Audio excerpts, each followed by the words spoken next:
Estimados irmãos espíritas e não espíritas, sejam bem-vindos ao nosso canal. Saúdo a todos os irmãos do Tabernáculo Espírita Joana d'Arc,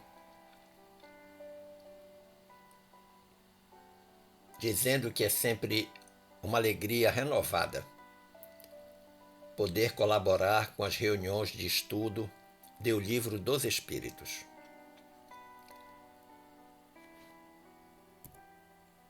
Desejo inicialmente que a paz de Jesus alcance todos os corações aqui presentes, encarnados e desencarnados, balsamizando dores, esclarecendo dúvidas, enxugando lágrimas, fortalecendo a fé.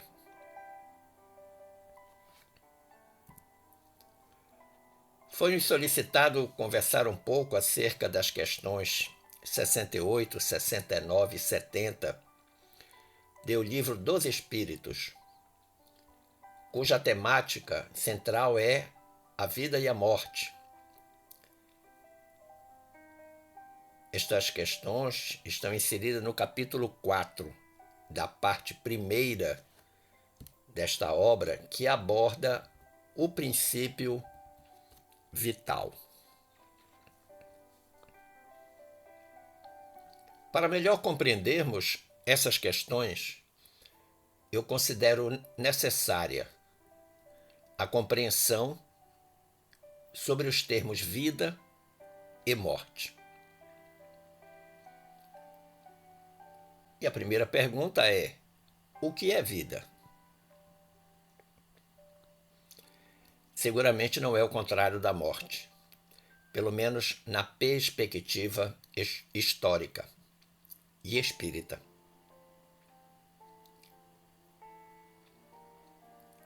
Na primeira epístola de Timóteo, capítulo 6, versículo 19, Timóteo escreveu: entesourando para si mesmos um bom fundamento para o futuro, para que possam alcançar a verdadeira vida. Então, Timóteo está dizendo que cada um deve construir o seu tesouro espiritual com vistas ao futuro. E o futuro é alcançar a verdadeira vida. Porque a verdadeira vida é no plano espiritual, de onde nós viemos. Aqui, na Terra, nós temos existência, que inclusive é limitada. Limitada quando sobrevém a morte, a desencarnação. Timóteo nos fala de uma vida futura, mas não é aquela vida futura que acontece amanhã, ou depois de amanhã, ou quem sabe ano que vem. Ele nos sugere pensarmos nesta verdadeira vida, que é a do espírito imortal.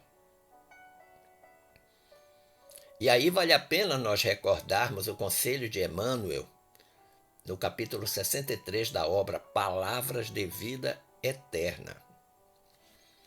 Porque lá o benfeitor Emmanuel vai dizer: não te esqueças, pois, de que viver é atributo de todos, mas viver bem é o caminho de quantos se dirigem, leais ao bem, para a divina luz da vida real.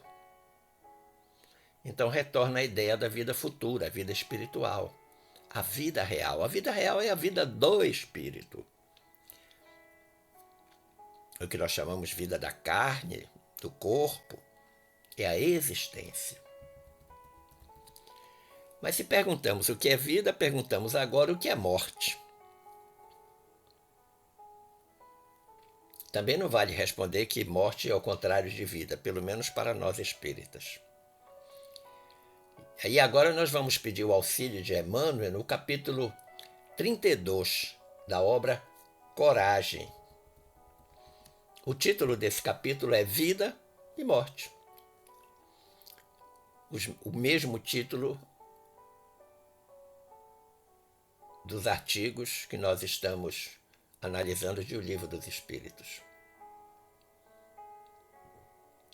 E ele começa dizendo, o Emmanuel, a vida é luz, doação, alegria e movimento. A morte é sombra, egoísmo, desalento e inércia. Então nós percebemos que o benfeitor vai para além da concepção de que a morte é a cessação do aparato biológico, que aliás foi a resposta dos espíritos superiores a Kardec, lá na questão 68. Quando o codificador arguiu qual a causa da morte entre os seres orgânicos, os espíritos superiores responderam de forma objetiva: o esgotamento dos órgãos.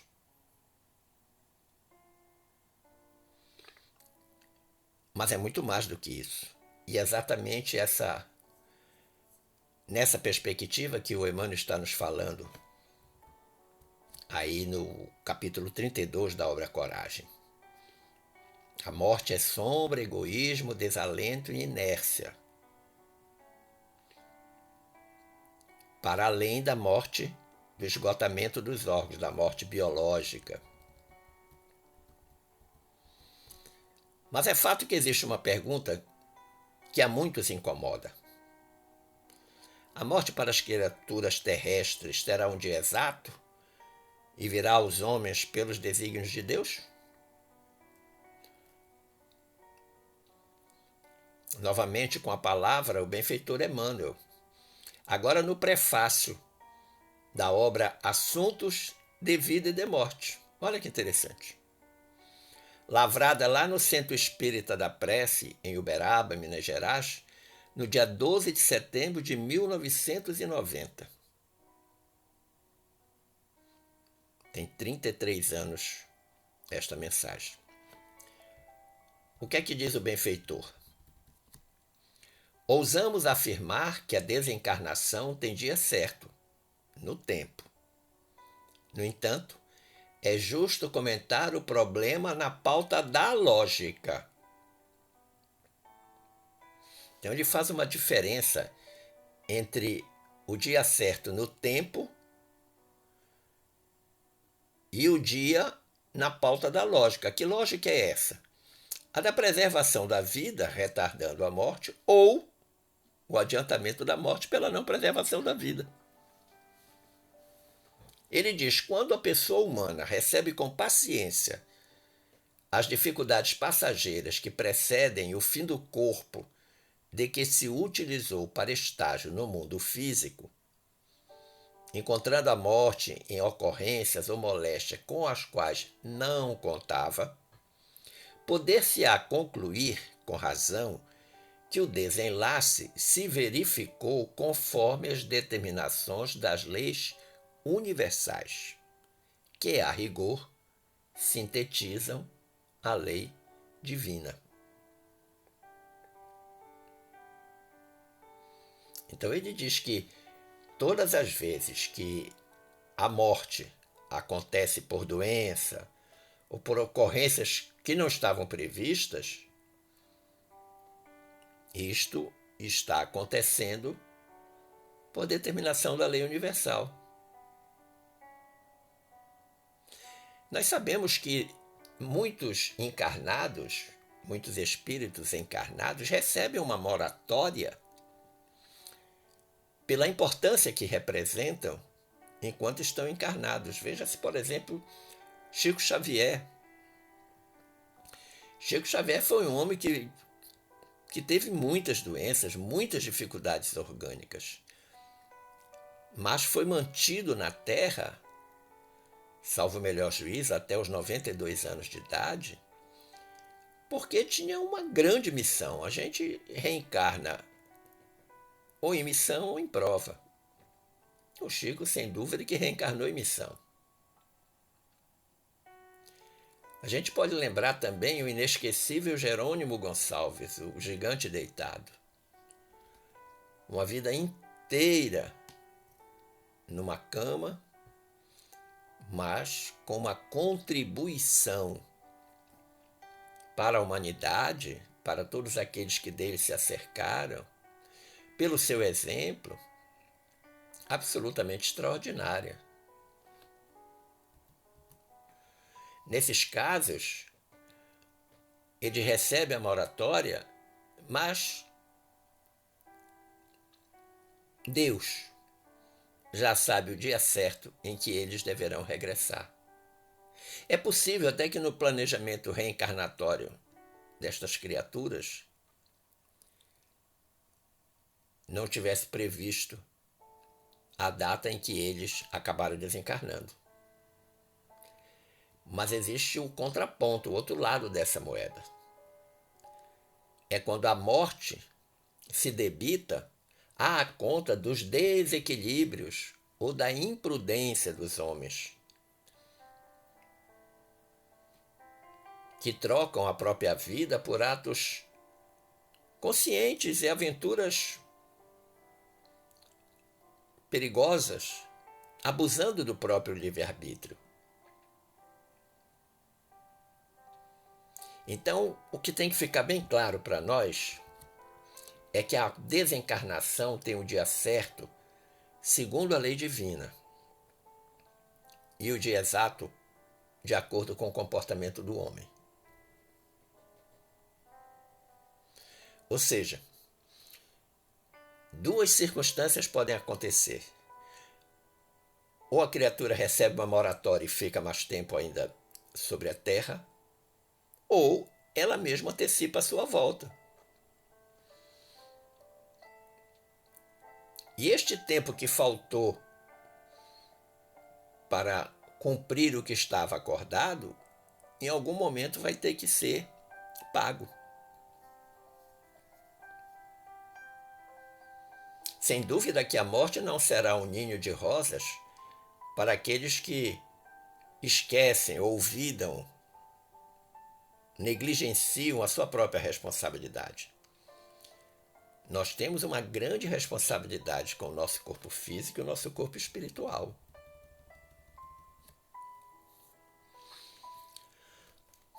Depois deste preâmbulo, desta introdução, vamos então comentar as questões solicitadas que estão lá no Livro dos Espíritos. Nós já vimos que na questão 68, Allan Kardec perguntou qual a causa da morte dos seres orgânicos. E os espíritos responderam: esgotamento dos órgãos. Mas Kardec então fez um desdobramento dessa questão 68, a questão 68A, e perguntou: poder-se-ia comparar a morte à cessação do movimento de uma máquina desorganizada? E os colaboradores espirituais responderam: sim. Se a máquina está mal montada, cessa o movimento. Se o corpo está enfermo, a vida se extingue. Uma comparação entre a máquina e o homem, mas apenas do ponto de vista do arranjo, do funcionamento. Uma máquina mal montada não funciona, quebra. Um corpo enfermo, desajustado biologicamente, faz com que a vida cesse ou se extinga. O espírito Miramês, na obra Filosofia Espírita é uma obra que tem 20 volumes. Mas especificamente no segundo volume, no volume 2, lá no capítulo 17, o espírito Miramês faz uma bela apreciação sobre essa questão do Livro dos Espíritos, a questão 68.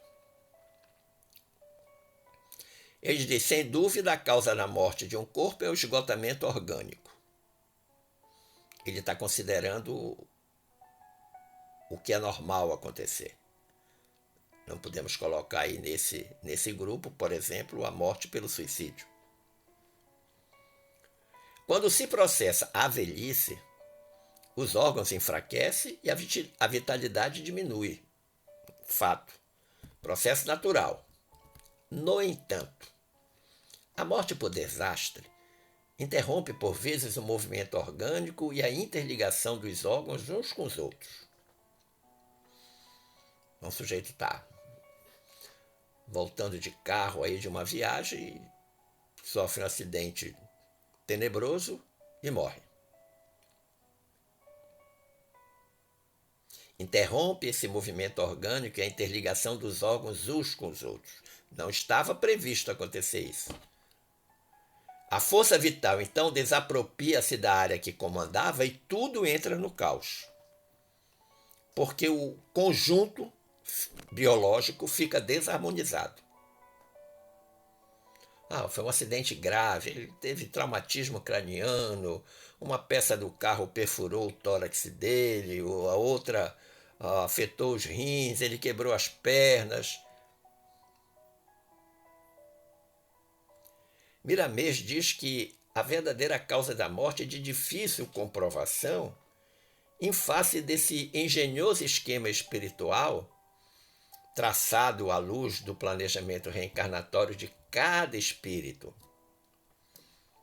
ao qual se associa, certamente, o livre-arbítrio da criatura. No planejamento foi tudo feito certinho, mas quando a criatura reencarna, o véu do esquecimento faz com que ela não lembre desse planejamento. E aí, com seu livre-arbítrio, a criatura faz escolhas equivocadas, escolhas erradas. E, evidentemente, se ele deveria viver 90 anos, em função de uma vida mal vivida, ele vive 50. O Miramês diz que o poder da vontade soma como bênção de Deus e pode modificar o cronograma. Da mesma forma que os homens podem e mudam de vez em quando as leis humanas, as próprias leis. Então ele está colocando que o poder da vontade, que é uma consequência do livre-arbítrio, pode modificar esse cronograma que estava anteriormente ajustado. E ele diz mais, a morte de cada corpo humano não é um determinismo. A vida pode se estender quando for necessária, desde que os agentes da espiritualidade maior achem conveniente tal decisão. A questão da moratória. Nós temos um exemplo agora, o nosso querido Divaldo Franco. Divaldo tem passado por situações de muita dificuldade orgânica. Recentemente fez uma cirurgia de coluna de elevado risco. Já vai completar 96 anos. Mas aí recebeu a moratória. Os agentes da espiritualidade consideram que é mais conveniente ele ficar. E ele tem dado um exemplo de altivez, de dignidade, de compromisso, pois em que pese todas as dificuldades orgânicas, ele não tem se afastado 1 milímetro das suas obrigações espirituais. Aí o Miramês diz, assim as provas, infortúnios e sofrimentos tanto podem aumentar como diminuir esse tempo da existência. O mundo espiritual, que comanda a existência dos homens na Terra, escolhe o melhor para cada um. Surgem questionamentos quanto ao fato de um homem de bem morrer jovem, sendo que o inconveniente, o homem inconveniente, permanece na sociedade até a velhice. Inclusive, nós temos isso no nosso evangelho, né? Se fosse um homem de bem, teria morrido.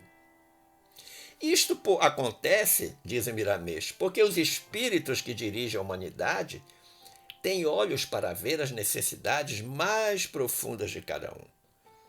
Nós, humanamente falando, não conseguimos entender, mas os espíritos sabem por quê. E o Miramês afirma, não há injustiça em campo algum da vida. Cada qual recebe somente o que merece nas linhas que percorre. Devemos procurar estudar mais as leis de Deus, onde encontraremos a verdade, como se respira o ar e se sentem os raios do sol. E aí ele dá um alento muito, muito especial, dizendo: a morte que muitos temem na terra é uma renovação, é uma mudança de dimensão da alma para que esta, a alma, compreenda melhor as leis da vida. Então, uma explicação brilhante do Miramês. Na questão 69, Allan Kardec perguntou: por que é que uma lesão do coração mais depressa causa a morte do que as de outros órgãos? Então, Allan Kardec, que inclusive morreu do coração, teve um infarto fulminante, queria saber por que é que uma lesão cardíaca mata mais rápido, mais depressa, como ele diz, do que uma lesão do estômago, dos rins, do fígado, do cérebro. Aí os espíritos superiores responderam: o coração é máquina da vida. Mas fizeram uma ressalva: não é, porém, o único órgão cuja lesão ocasiona a morte. Ele não passa de uma das peças essenciais. Ele não é o único que causa a morte, mas é uma peça essencial na manutenção da vida. O coração é uma máquina divina que corresponde às exigências dos dois planos da vida. É um músculo cuja sensibilidade ultrapassa todas as deduções da ciência humana, porque atinge a ciência espiritual. Olha que interessante. Todos os órgãos são sensíveis ao carinho. E este fato já foi comprovado por muitas experiências. No entanto, o coração é muito mais que todos eles, todos os outros órgãos, acudindo ao pedido da mente com imediata presteza, principalmente quando se fala a ele com afeto, porque o amor faz mudar o seu próprio ritmo. Quase poético, né? O coração atende o pedido da mente. E ele diz, com imediata presteza. Miramês vai dizer: o centro de força cardíaco é responsável pela vida desse órgão sublimado, onde o espírito repousa parte de suas forças. Olha a importância do coração do ponto de vista espiritual. As quais são transformadas em sentimentos. Essas forças do coração são transformadas em sentimentos, que o Cristo tenta educar na sua profunda sabedoria. Significa dizer que Jesus está sempre falando ao sentimento, ao nosso sentimento. Está falando ao nosso coração. Eu já disse mais de uma vez que nós deveríamos pensar com o coração e não com o cérebro. Existe muita racionalidade no pensamento cerebral. Eu creio que haveria mais amorosidade no pensamento cardíaco. A vida é engenhosa, na engenhosidade do amor de Deus que nos cerca. E nós somos eternos alunos na escola universal do nosso Pai, que está nos céus. Certamente que o coração não é o único órgão vital. Ele faz parte de um conjunto para que a vida humana se expresse, servindo ao espírito para que este cresça diante do Senhor. No entanto, pode-se dizer, em se tratando das coisas materiais, que o coração é a sede do amor, de sorte a se manifestar para todo o corpo. Então é um órgão que irradia. Todos os órgãos vivem em harmonia, sustentados por fios invisíveis do amor que parte desse fulcro de luz, Que fulcro é esse? O coração. Então, se tem algo que nós temos que manter 100%, é o coração. Não apenas o músculo cardíaco, mas o coração como a sede do amor. Porque é de lá que esse amor se irradia para todo o organismo. Um coração entristecido é capaz de fazer adoecer um rim, um estômago, um intestino, um fígado. O Miramês diz: ninguém foi feito para viver doente e nada foi feito para viver desajustado. Tudo está pronto para que aprendamos. A nossa felicidade agora depende de nós, porque Deus e Jesus já fizeram a maior parte em nosso favor. Eu achei fantástico esta colocação. Deus e Jesus já fizeram a maior parte em nosso favor. Deus dando a nós o Instituto da Reencarnação. Melhor impossível. E Jesus ensinando-nos o modo de viver corretamente. Para que a existência tenha sentido, para que a vida tenha sentido. A escola e o mestre andam conosco. Onde quer que andemos, a luz está acesa desde o princípio, esperando que abramos os olhos para iluminar a máquina divina que trabalha em nosso peito, que é o coração. Então a gente, que talvez numa leitura mais apressada, chegasse até a criticar a pergunta do Kardec, na realidade, o Kardec estava indo muito mais além do que a nossa compreensão pudesse alcançar. Na questão de número 70 do Livro dos Espíritos, Allan Kardec perguntou: que é feito de matéria e do princípio vital dos seres orgânicos quando estes morrem? Ou seja, o que é que acontece com a matéria e com o princípio vital dos seres orgânicos quando eles morrem? E os espíritos responderam: a matéria inerte se decompõe e vai formar novos organismos. O princípio vital volta à massa de onde saiu.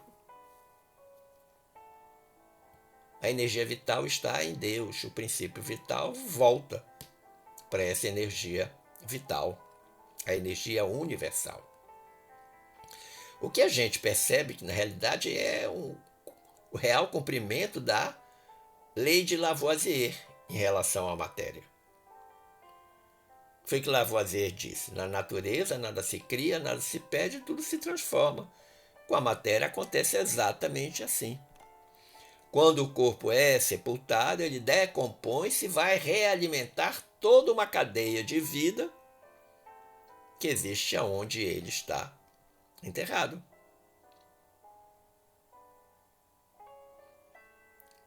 O espírito Miramês, lá na obra Filosofia Espírita, no capítulo 19, ele faz uma apreciação dessa pergunta número 70 do Livro dos Espíritos. Faz apreciação no capítulo 19. O título desse capítulo da obra do Miramês é Matéria e Força Vital. Ele diz assim: quando a vida cessa nos seres orgânicos, a matéria se decompõe, por força de determinadas leis que a sustentam e regulam. O princípio vital na criação move os canais de circulação no corpo, deixa-o, após um tempo, retornando à sua fonte e volta a circular no universo em todas as direções, em movimentos sublimados na ordenação da vida.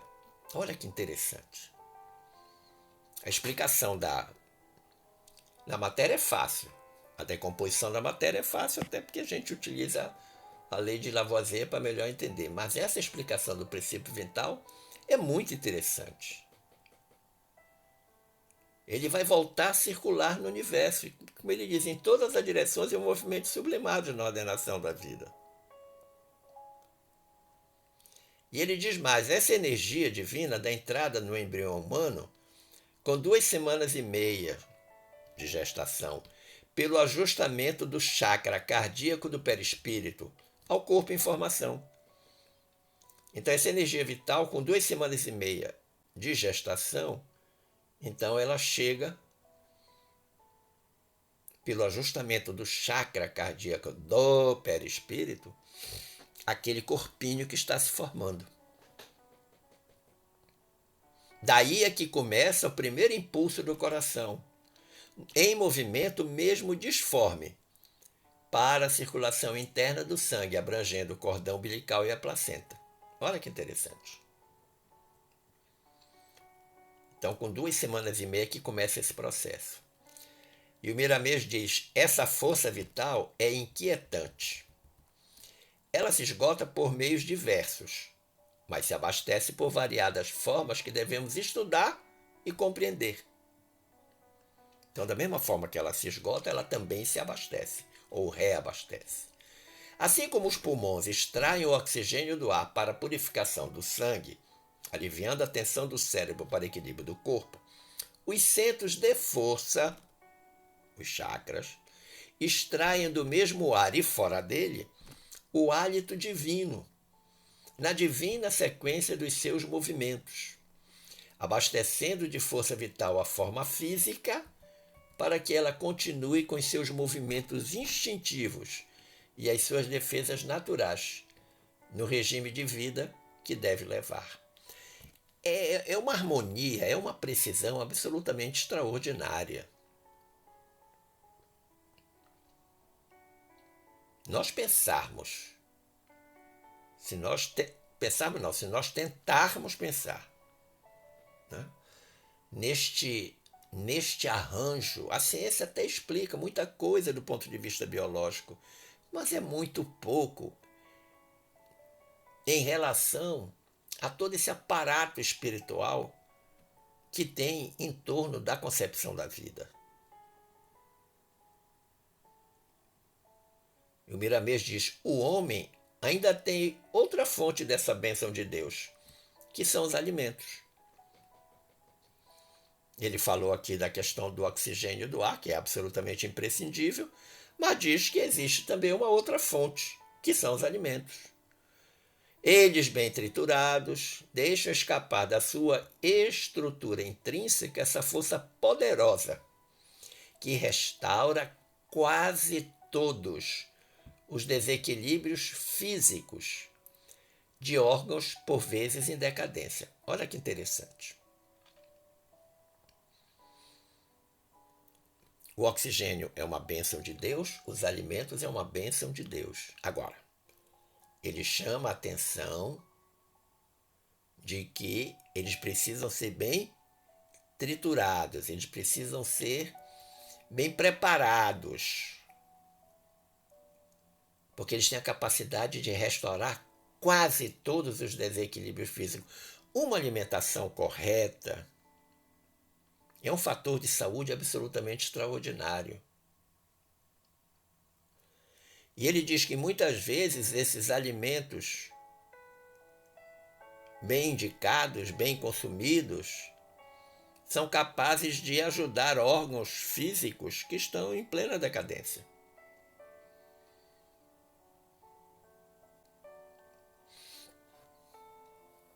E ainda mais, a mente não deixa de ser um fator muito importante neste trabalho. Quando ela é educada nos moldes que a ciência do espírito estabelece, reforçado no Evangelho de Jesus. Então, a mente, nós temos que treiná-la, que educá-la, na perspectiva de que nós somos seres espirituais, vivendo uma experiência corporal. E, além disso, nós temos que educar a nossa mente segundo o Evangelho de Jesus. A mente educada segundo o Evangelho, que tipo de mensagem ela vai mandar para o coração? mensagens boas. E vai haver uma reciprocidade. A mente manda ao coração, o coração devolve a mente.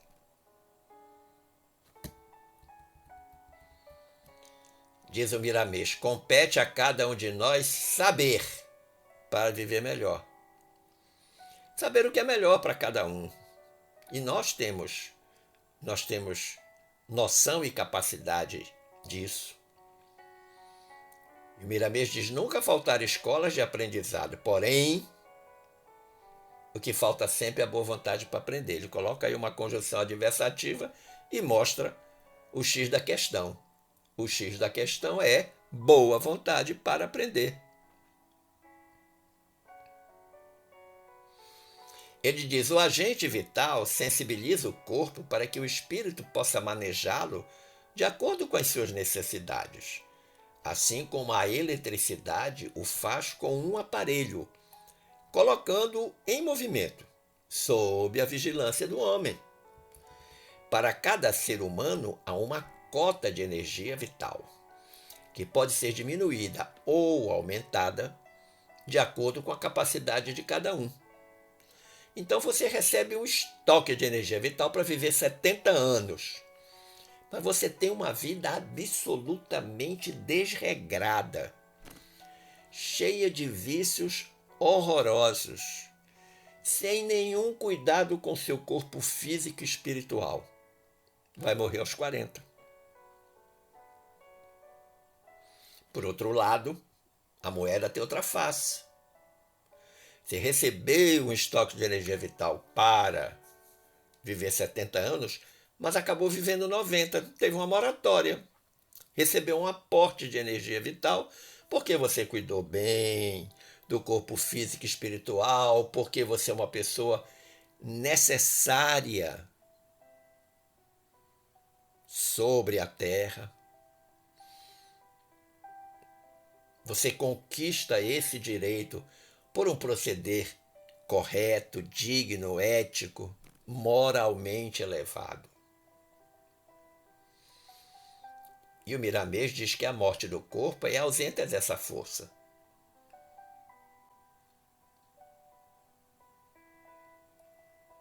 Nunca poderemos, diz ele, determinar linhas nem analisar meios sem variantes.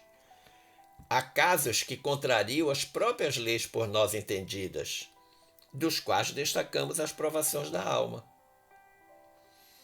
Porque tudo pode ter sido muito bem planejado, mas a provação que a criatura vai experimentar, nós viemos para cá ou em missão ou em prova. A gente sabe disso. As provações da alma, muitas vezes, modificam esse tempo da vida ou da existência. O Miramês diz algo que eu considerei extremamente importante. No processo reencarnatório, o perispírito traz marcas, como no caso das doenças, que podem se esgotar de acordo com as provações. A força vital para que a lei divina esteja à disposição da justiça. Olha que interessante.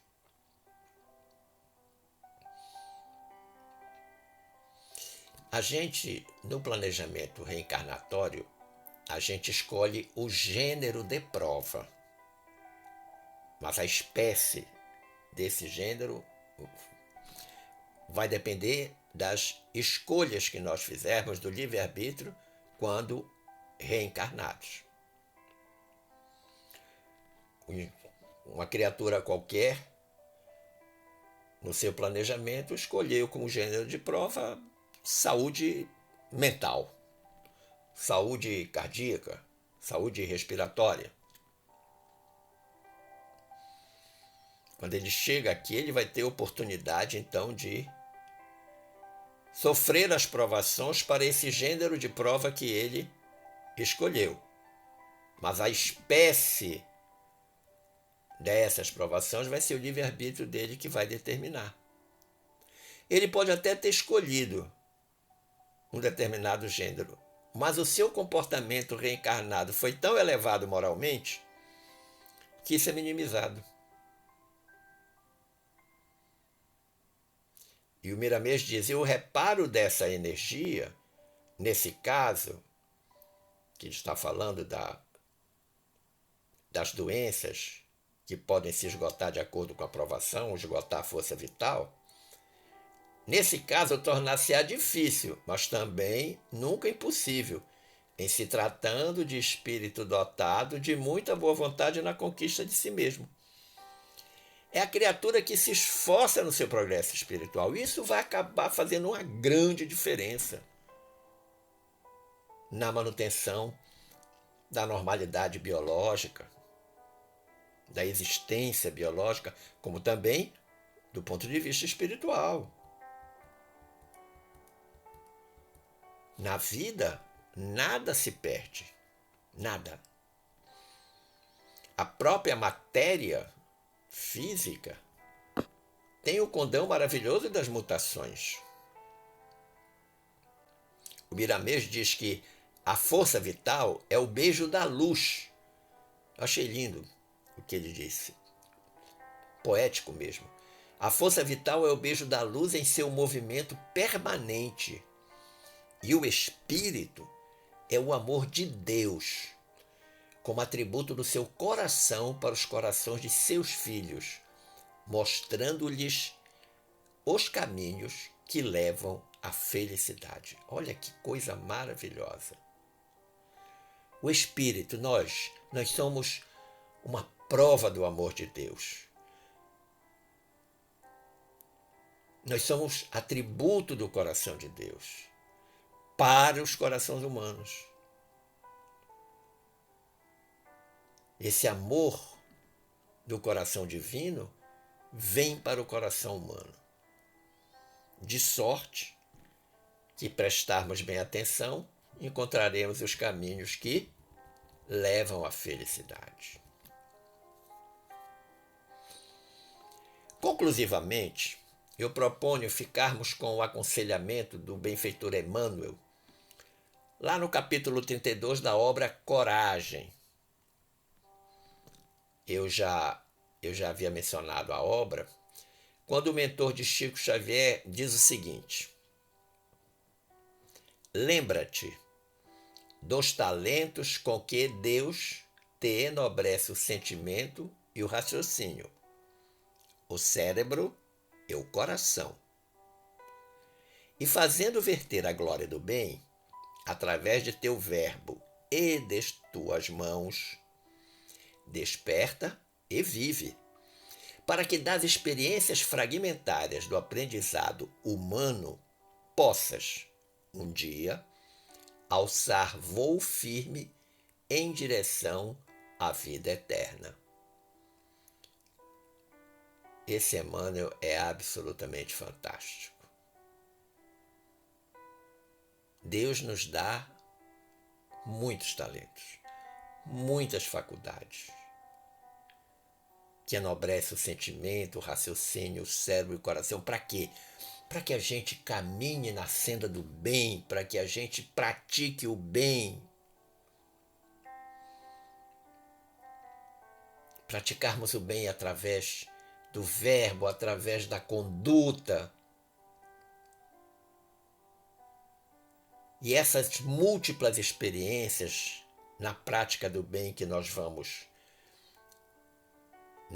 conquistando, vamos realizando, isso aí vai somando uma a outra até o dia em que a gente ganha condições, né? Eu vou usar uma expressão aeronáutica, para decolar em direção à vida eterna. Ou seja, quando eu deixar este corpo, que patrimônio eu levo do bem que eu consegui praticar? Esta é a pergunta que todos nós devemos nos fazer. Que patrimônio eu vou levar da prática do bem quando a minha vida biológica cessar? Esperando ter contribuído para o entendimento desse assunto, eu agradeço o carinho da atenção, das boas vibrações dispensadas e desejo que fiquemos todos em paz com Jesus. Um forte abraço.